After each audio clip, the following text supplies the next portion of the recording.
Hi everyone. Market ने आज एक स्मार्ट रिकवरी दिया। अगर आप चार्ट को देखते हैं, टेक्निकल एनालिसिस थोड़ा बहुत भी जानते हैं, तो 5 मिनट के चार्ट में किस तरीके से एक डबल बॉटम पैटर्न का ब्रेकआउट था और एग्जैक्टली 17,000 के आसपास के लेवल से इस मार्केट में रिकवरी देखने को मिला। लास्ट नाइट वीडियो में मैंने 17,000 लेवल को सपोर्ट को लेकर के बात किया था और वहीं से अच्छा खासा रिवर्सल देखने को मिला। तो ये तो बात हो गई निफ्टी को लेकर के, लेकिन इस बीच में जो एक इंफॉर्मेशन है वो चारों तरफ फ्लॉट कर रही है, वो है रुचि सोया एफपीओ को लेकर के। आज इस वीडियो में इसके बारे में ही बात कर लेता हूँ।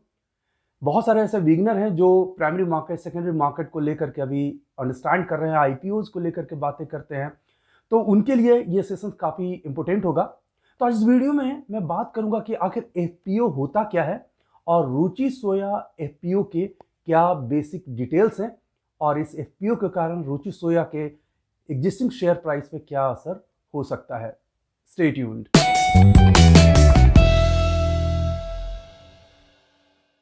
Welcome back. मेरा नाम अनुराग है, मैं सनफी कैपिटल का फाउंडर हूं, एक सेबी सर्टिफाइड रिसर्च एनालिस्ट हूं और एक स्टॉक मार्केट एंथुजियास्ट हूं। फ्रेंड्स, अगर आपने अभी तक इस चैनल को सब्सक्राइब नहीं किया है तो प्लीज़ सब्सक्राइब करें, हमें सपोर्ट करें और यहाँ पे पोस्ट हो रहे सारे वीडियोस को लाइक एंड शेयर जरूर करें अपने फ्रेंड्स और फैमिली के साथ। बेल आइकन को जरूर प्रेस कीजिएगा ताकि हमारे द्वारा पोस्ट किए गए वीडियोस के लेटेस्ट नोटिफिकेशंस आपके मोबाइल तक सबसे पहले पहुंच जाए। बात करेंगे फिनेंशियल मार्केट में यूज होने वाले टर्म एफपीओ को लेकर के। एफपीओ यानी फॉलो ऑन पब्लिक ऑफर या फर्दर पब्लिक ऑफर भी बोलते हैं। आपको यहाँ पे समझाता हूँ कि ये टर्म आखिर है क्या और स्टॉक मार्केट में इसका क्या इंपोर्टेंस होता है।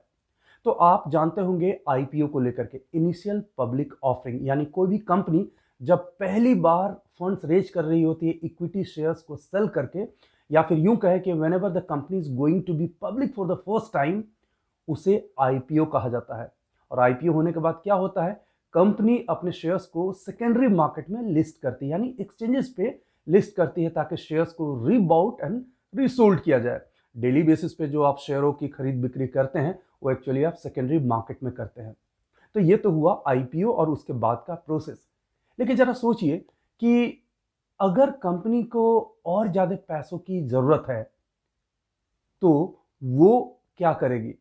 अगर उसे अपने फर्दर इक्विटी शेयर्स को बेच करके और फंड्स रेज करने हैं तो ऑफ कोर्स वो एफपीओ लेकर के आएगी और यही रुचि सोया करने वाला है। रुचि सोया कंपनी बेसिकली पतंजलि द्वारा ऑन किया गया है। पतंजलि के बारे में बात करते हुए ही हम सारे लोग बाबा रामदेव के बारे में ही सोचते हैं। ऑफ कोर्स पतंजलि ग्रुप उनका ही है और रुचि सोया का जो मेन ऑनरशिप है वो पतंजलि ग्रुप के द्वारा है। रुचि सोया उसका आईपीओ आया था, उसके बाद लिस्टिंग हुई है और करीब करीब अभी 915 के आसपास इस कंपनी का जो शेयर है वो सेकेंडरी मार्केट में ट्रेड कर रहा है। एफपीओ का मतलब तो अब तक आप लोग समझ गए होंगे कि जो कंपनियां ऑलरेडी लिस्टेड है सेकेंडरी मार्केट में, वो अपने शेयर्स को फर्दर सेल करके फंड रेज कर सकती है। तो यहां रुचि सोया जो है वो 4300 करोड़ का फंड रेज कर रही है अपने इक्विटी शेयर्स को सेल करके। अभी अगर आप प्रमोटर होल्डिंग्स के बारे में बात करेंगे तो रुचि सोया में 98.9% पतंजलि का स्टेक है और अभी सेबी का एक गाइडलाइन आया है जिसमें आपको अपनी पब्लिक होल्डिंग है वो करीब करीब 25% के आसपास बढ़ानी जरूरी है।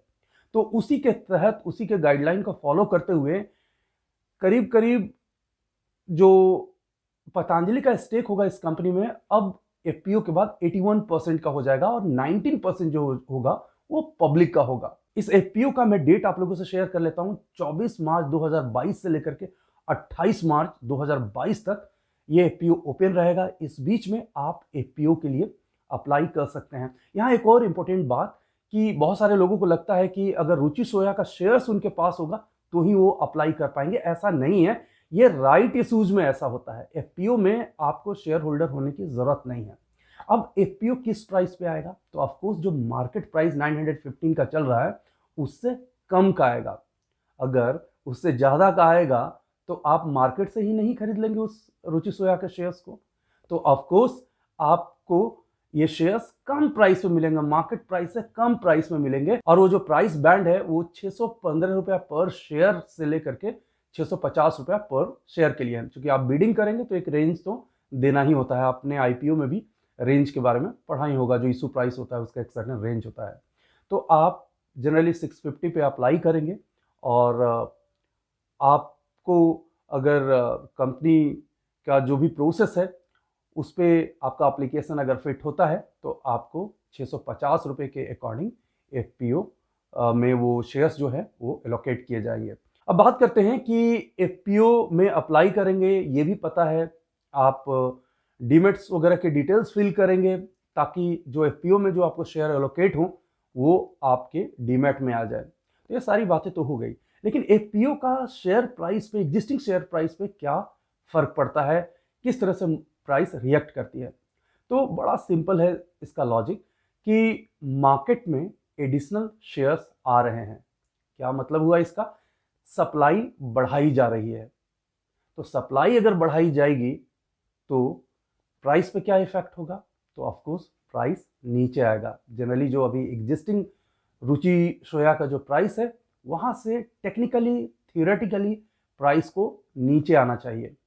यही होता है, बायबैक के केसेस होते हैं जिससे प्राइस बायबैक प्राइस को चेंज करता है, ऊपर जाता है। लेकिन एफपीओ राइट इशूज के केसेस में ये होगा कि प्राइस है वो थियोरेटिकली नीचे आएगा और अपने एफपीओ वाले प्राइस को चेंज करेगा। तो आज के वीडियो में बस इतना ही। अगर आप मुझसे डेली बेसिस पे पर्सनली कनेक्ट होना चाहते हैं स्टॉक मार्केट एनालिसिस और अपडेट्स को लेकर के, तो हमारा फ्री टेलीग्राम चैनल ज्वाइन कीजिए। उस टेलीग्राम चैनल का लिंक नीचे डिस्क्रिप्शन बॉक्स में दिया गया है। साथ ही साथ मैं अपनी analysis Instagram, Facebook, different social media platform पे भी पोस्ट कर रहा होता हूं, तो प्लीज़ मिस मत कीजिएगा। इसलिए हमें फेसबुक, ट्विटर, इंस्टाग्राम, कोरा और लिंक्डइन पे कनेक्ट कर सकते हैं। Thanks for watching, take care. Video को लाइक करें, शेयर करें, सब्सक्राइब करें और आने वाले वीडियोस के नोटिफिकेशंस के लिए बेल आइकन को दबाएं।